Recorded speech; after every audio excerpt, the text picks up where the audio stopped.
تحریک آزادی کا مقصد۔ تحریر حمیرہ بطول، ملتان۔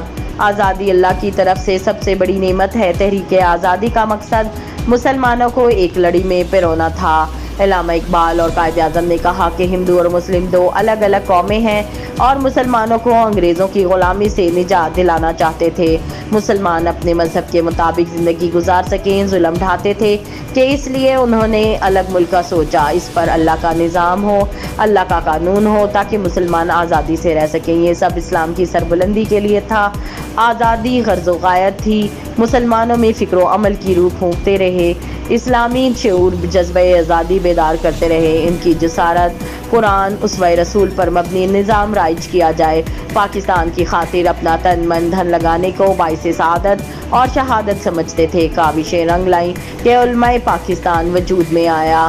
قیام پاکستان کے باوجود یہ بات عیاں ہے کہ تحریک کے بعد بعض مقاصد ادھورے رہ گئے۔ پاکستان کو اپنے بچپن سے اہم سیاسی چیلنجز کا سامنا کرنا پڑا، جس کے مقاصد کی تکمیل کو متاثر ابتدائی برسوں میں ایک مضبوط جمہوری بنیاد کے فقدان نے بار بار فوجی مداخلت کے ساتھ سیاسی عدم استحکام کا ماحول پیدا کیا۔